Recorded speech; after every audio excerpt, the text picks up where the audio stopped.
now I'd like to introduce our last talk of the morning. This is Mikhail Mazin, and he's going to talk about affine permutations and rational slope parking functions. Hello, everybody. So first of all, thank you to the organizers for the opportunity to speak here. So I'll report on a joint project with Zhenya Gorsky and Monica Vazirani. So, well, this project is related to several topics. And when I was preparing for the talk, I had a choice. I could start from different angles. So, and since the time is limited, basically the only topic I will cover in some detail would be the topic I choose. So what are the possibilities? Well, in some sense, we are kind of unify and generalize two different combinatorial constructions. And one construction is Fox standard labeling of the regions of shear arrangements by parking functions, and another construction is from the QT catalog combinatorics.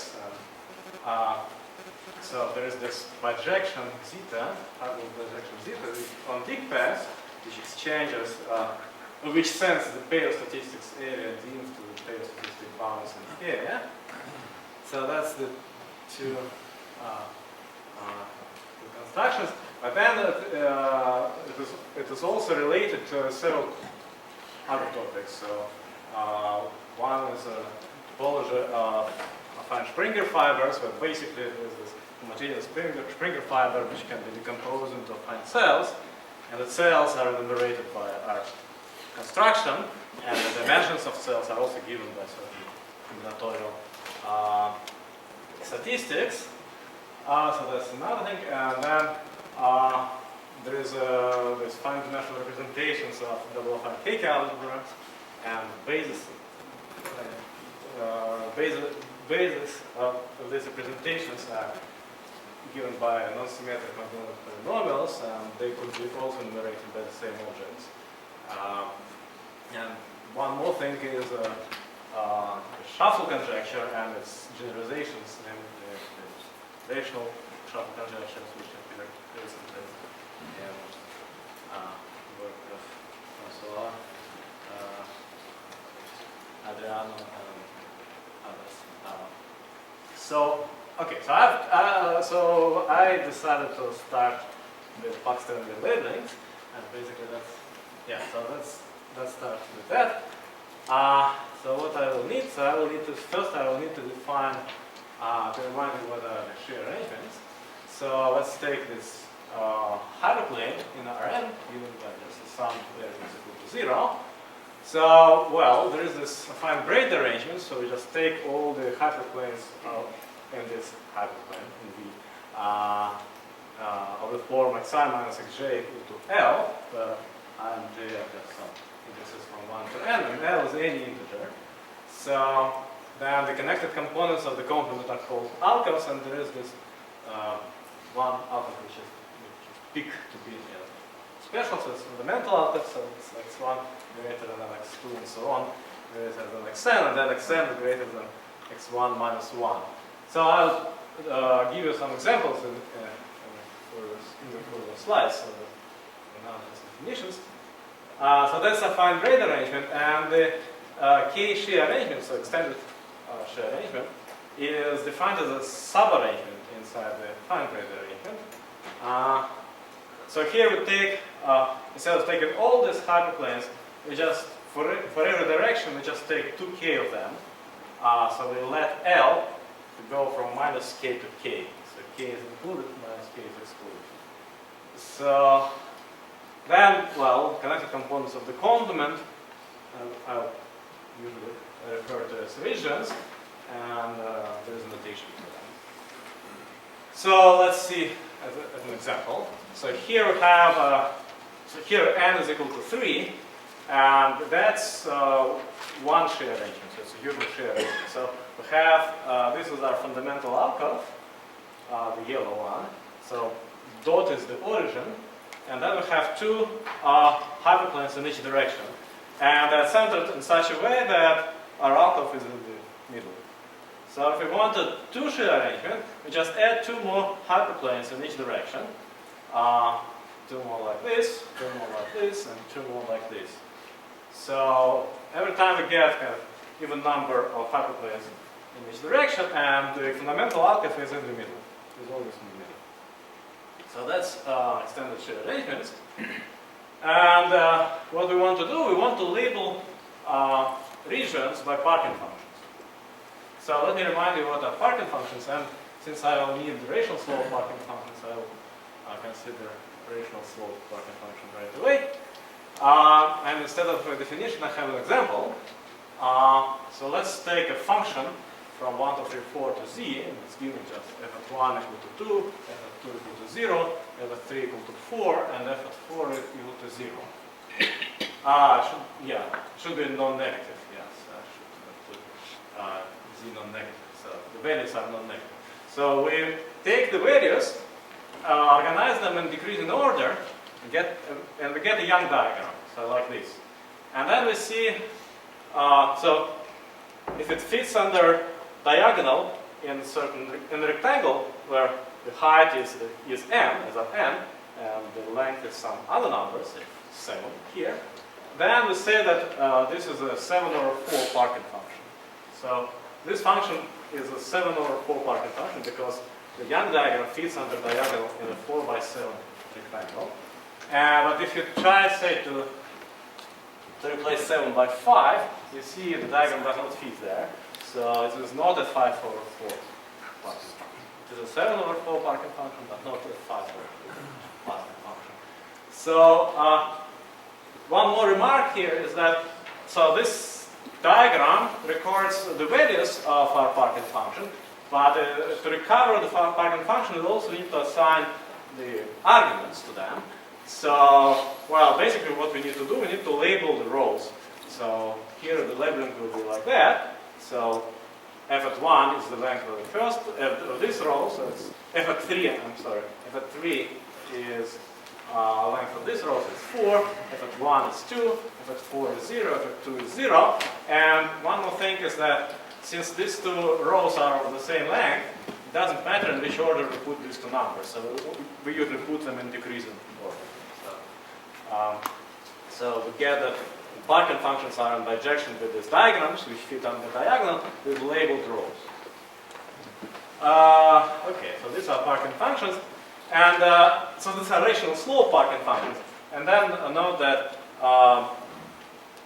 if we plug m equal to n plus 1, then we get the classical parking function. And if we plug m equal to kn plus 1, we get k parking, so-called k parking functions. So these are parking functions, and now let's see what's the labeling. So here is our one-share arrangement, which we saw before. We want to label the regions by parking functions, and basically we'll label the fundamental region, fundamental alcove, by 0, 0, 0, and then we want to keep track of the hyperplanes we cross as we go from the fundamental one.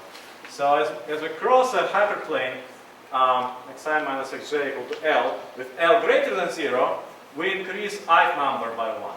So here I cross this hyperplane, which is x3 minus x1 equal to 1, so L is greater than 0, so I'm supposed to increase the third number by 1. So that's what I did. Now, if I cross hyperplane with L less or equal than 0, then I increase jth number. So here I'm crossing this hyperplane, and it's x2 minus x1 equal to 0, so I should increase the first number by 1. So that's the rule. And we continue, and we label all the regions by parking functions. Well, so far it's just functions, but there's a theorem which says that, in fact, this labeling is a bijection from regions to k parking functions. And now that here, so here, yes, these are k parking functions. So in our terminology, this is kn plus 1, kn plus 1, or n parking functions. So that's the labeling, and what I want to do, I want to generalize it.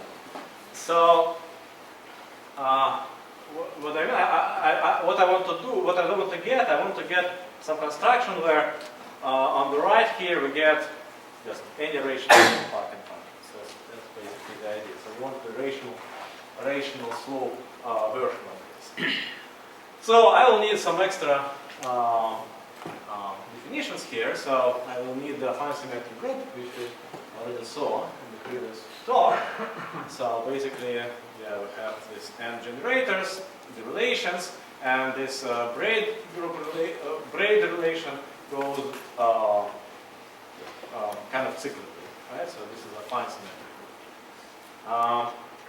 Okay, so then affine symmetric group acts on this vector space V with the generators acting as reflections in hyperplane. So SI acts as a reflection in xi plus 1 minus xi equal to 0 for I greater than 0, and S0 acts as a reflection in xn minus x1 equal to 1. So basically, generators act as reflections in the boundaries of the fundamental output. So it's not hard to see that actually the induced action on the set of outputs is free intransitive, so we get a bijection from the affine symmetric group to the set of outputs. So omega goes to omega applied to the fundamental output. Yes. So that's one way to think about affine symmetric group. Well, two ways. One is the generators and relations, and now this action. And there is another way. Well, we say that a bijection from Z to Z is called an affine permutation if the following two conditions are satisfied. So first of all, it should be kind of periodic, so omega x plus n should be omega x plus n, and it should be normalized. So the identity should fit, and then it should be normalized to this condition. So, well, this set of affine permutations is a group under composition, and well, we can the generators correspond to kind of transpositions applied cyclically. So that's formulas. So I had a definition in the bottom of this slide, but then I realized that that's the main definition and it's at the bottom of the slide. So I made another slide for it. Stable affine permutations. That's kind of the main object in the story. And that's the definition. So we just take, it's a subset in the affine symmetric group consisting of affine permutations satisfying these conditions. So there should not be any inversions of height m. So omega at x plus m should be greater than omega at x. And I have this notation. So let's see why it's important.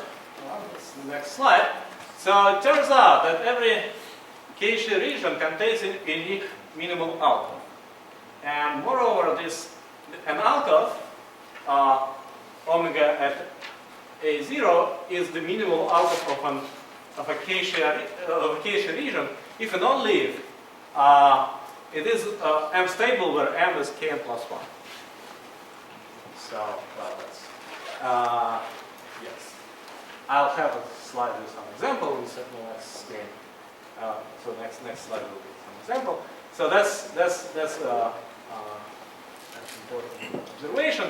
And even another nice thing is that now if instead of applying omega to A0, you apply omega inverse to A0, so if you kind of invert all those outputs, and you still take M stable permutations, then these outputs arrange nicely inside a region, simplex, DMN. So in fact, these simplexes were first considered by Sommers. So we call it Sommers region. Although I never mentioned it here in slides. So yeah, so this region is defined by the following inequalities. So basically, there are some lower walls corresponding to the couples xi minus xi plus r. So there's a lower walls and some upper walls, so it's kind of remainder, the complementary remainder. So like this. Well, there are a total of n walls, and Well, let's see an example here. So here we look.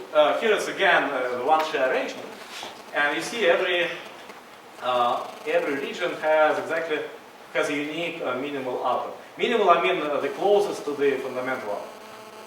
Because everything is centered at the fundamental output, not at the origin, but at the fundamental output. So here is the minimal outputs, and here they are labeled by the corresponding affine permutations. So these are window notations for affine permutations. So basically, it's three numbers: omega at 1, omega at 2, and omega at 3. So these are, and you can check. These are the 4 stable permutations. 4 stable permutations, and that's all of them. So that's the minimal outputs. And then if you invert everything, you get all the outputs inside this nice syntax. So the boundaries, so there are 2 lower boundaries corresponding to, well, so 2 lower boundaries and 1 upper boundary. And here are the labels. So basically, this is not for stable, so it's not a minimal output here, but its inverse is. I'm not sure where its inverse is. One of these 3. I will need to compute. Oh, sorry. So yes, so that's the picture. So yes, instead of having a hyperplane arrangement and labeling its regions, what we will do, we will just construct a map from these m-stable permutations to parking functions. So in fact, we try to, if you try to do something like that, so take the outputs corresponding to these m-stable permutations and try to separate them by hyperplanes, it actually doesn't work in some cases. So we constructed an example where there is no hyperplane arrangement such that each region contains one output, exactly one output of that sort. So okay, so we want to construct the map. So and basically we mimic what the Park-Stanley map is doing, what Park-Stanley labeling is doing. So we, for an m-stable permutation, we want to count inversions of height less than m, and we, instead of just counting all of them, we split them into groups with respect to the value at the right end of the inversion. So from a affine permutation omega, we get a parking function ps omega, and its value at alpha is a number of inversions ij of omega of height less than n, and such that omega j is alpha.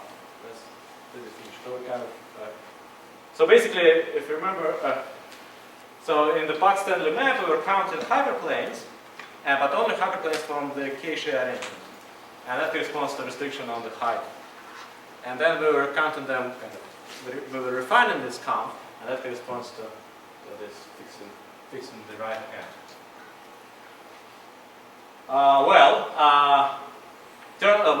One thing, it's actually not completely trivial that the resulting function is a parking function, but it is. It requires some check. And so in the Park-Stanley case, the labeling was a bijection. Here it is conjecture that it's a bijection. So in fact, we cannot really prove it for now. So that's the map PS. And in the case Kn plus 1, we recover the Park-Stanley. So basically, if we have an output which is a minimal output of a region, then the Park-Stanley label is exactly the parking function. So but that's basically by construction. And so yes, in particular, we get that in this case our map is a bijection, and also in the case Kn minus 1, well, there is slight adjustment needed, and then you still get that it is a bijection. So in these two cases, 2 series of cases, we get the directivity of PS. Okay, so now, so that's a generalization of Park-Stanley. So now let me try to talk about some other stuff. So turns out, so we get one map from from SM, from this stable permutations to parking functions, and in particular we get one statistic, right? Are you assuming that M and N are co-primary? Yes, yes, yes. I'm sorry, I should have said that. Yes. So actually, for Park Stanley, we can define all that, but so except for the conjecture would work for non-coprime. So conjecture certainly fails in the non-coprime case because there are infinitely many stable permutations. But say the theorem holds. So that's still a parking function. I mean, you can define parking function for non-coprime. Okay. So there is another map with the same sets. What is good about this map is that it is a bijection right away. So it's, but it gives a different statistic. So I don't want to give you a definition. Instead, I'll give you an example. So let's take n equal to 4. And let's consider this permutation. So basically, it's well, it would be enough to just give you the window 1, 2, 3, 4. But I include a little bit more redundant information. So if you look at this, you will see that there are no inversions of height 7, so it is 7 stable. So now I want to construct this parking function, and so it goes like this. So we consider, let's first consider the set delta omega, which is just positions of positive values. So first positive value is here, so -2 is in our set. Then everything starting from 2. So -2, 2, 3, 4, and so on. So that's our set. And you can see immediately that this subset in Z is invariant in the addition of 4 and 7. Well, 4 because it's a 4 because of this periodicity of the affine permutation, and 7 because it's 7 stable. So yeah, so let's construct our parking function, and this time we'll use this description with Young diagram. So this is our 4x7 rectangle, and I will need to put some integers in it.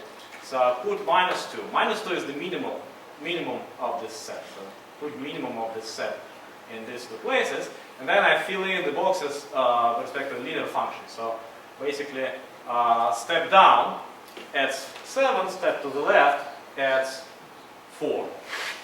So we get a linear function like that. And now I just take those boxes which are labeled by elements of my subset. So 8, 4, 15, 11, 7, and 3 are in the subset. And these are not. So 1, 0, -1 are not. So I got the Young diagram. So it's a Young diagram because the subset is invariant under 4 and 7, under addition of 4 and 7. So I got the Young diagram. So that's almost it, but I need also labeling on the rows. And labeling on the rows goes like this. So we'll look at the leading boxes in each row, and we'll look at the values of the corresponding labels. So -2, value at -2 is 2, so I put label 2 here. Value at 5 is 4, and 4 here. Value at 4 is 1, and value at 3 is 3. So that's the labeled Young diagram. So we recover our parking function. So that's actually the same parking function we had before. So A omega at 1 is 2, A omega at 2 is 0, A omega at 3 is 4, and A omega at 4 is 0. So that's, well, yeah, so the construction is a little bit more involved than for PS, but on the other side, you almost immediately get that this is a bijection. So we got two maps from stable permutations to parking function, and in particular, we get 2 statistics on the stable permutations, and we call them area and diff because they're directly related to area and diff statistics on diff paths. So here, some notation. So delta is the maximum possible value, maximum possible number of boxes in this diagrams, because it's number of boxes below diagonal in a rectangle. And yes, for some reason we don't take this as the sum of the values of the parking function, but we take delta minus the sum of the values. So these are the two statistics, and yes, we can compute this rational slope, this combinatorial Hilbert series by just summing up over all stable permutations, q to the area, t to the dth, and basically that's the relation. This is how it's related to shuffle conjecture. So basically, in the rational shuffle conjecture, on the right hand side you have this sum with an extra factor here, so symmetric function factor here. So, well, here I'm summing over this stable permutations, but I could do also sum over parking functions because there is this bijection A. So that's so in particular the shuffle conjecture, the rational shuffle conjecture would imply this conjecture. So these polynomials are symmetric in Q and C. Well, yeah, so it's a conjecture. And maybe one kind of step, not step, so it's, if you think about a weaker property, so that the two specializations are the same, that would follow from the projectivity of the map PS. In particular, we know it for given plus minus 1. And last thing I want to, so that's the relation to shuffle conjecture of I didn't mention it here, but I said that. So, well, yeah, so the rest of the relations that we just mentioned briefly. So, so if you take, if you invert this bijection A and then apply PS, you get a map of parting functions to parking functions. And this map generalizes this bijections zeta on dick paths by Haglund, then Miller and others. Yeah, so basically how does it work? Well, you need to recover the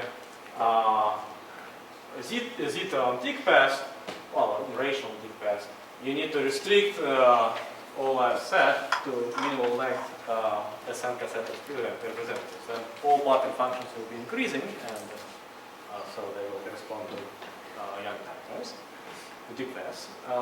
So that's one thing.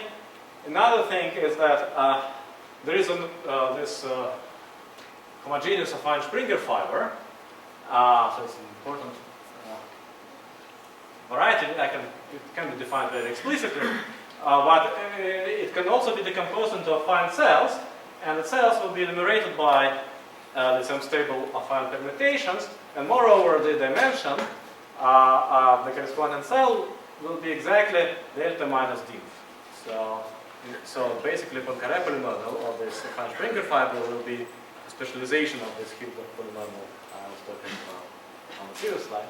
And there are some other connections, but I'm probably out of time. So I'll just leave dots there.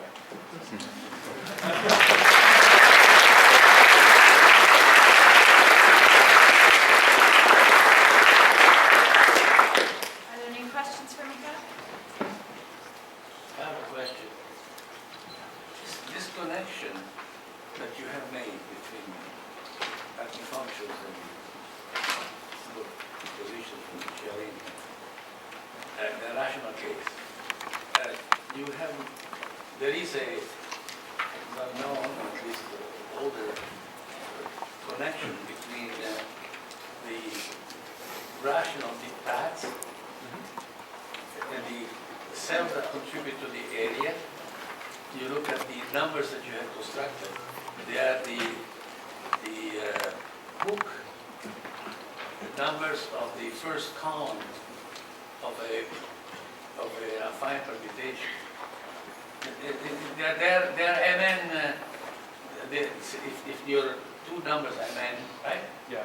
These are the shapes where the hook numbers are not divisible by M and N. Ah, okay, yes. Yes. Is So this the- connection as a basis for your construction of your...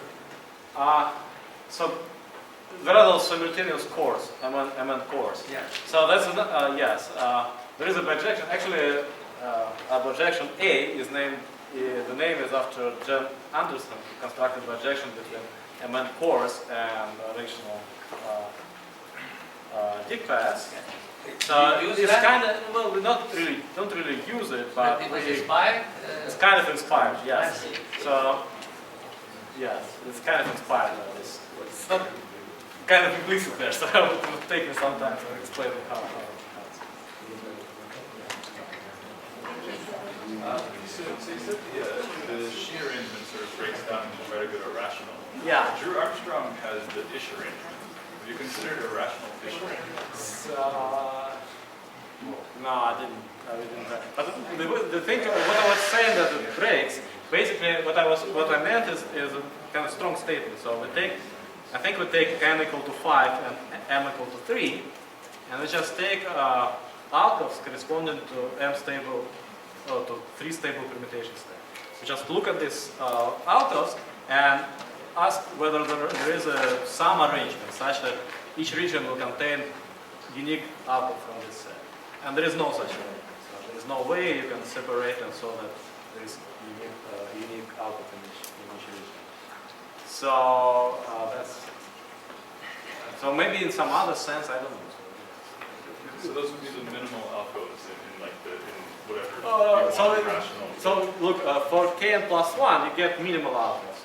Actually, for kn minus 1, what you get is maximal outputs in bounded KHA regions. They can still remove the output, so for kn minus 1 it still works. But yes, but here, just even if it's somewhere in the middle, so you cannot separate them, so that there is one output in each region. So there should be some other meaning. If there is some way to talk about it in terms of arrangement, there should be something very different. Jennifer? Sorry, did I miss it? Do you have a direct way to compute the DINF area on the bounded permutation? DINF and yes, so DINF is simply the, well, delta minus number of inversions of height less than n. So the DINF is easy. Okay. So area is somewhat more, so basically area is the following. So you take number of inversions with a fixed, you just take, you take the smallest positive thing. Yeah, maybe. If you look here, yes. So this is our area, right? So well, this is delta minus area. This is 4. So these are exactly. What do I say? Okay, so there is a way to say in terms of, you can say it in terms of inversion. I'm sorry. Thank you. All right, well, I'm going to ask that you ask Mikhail further questions in the lunchtime or later on, and thank you again for your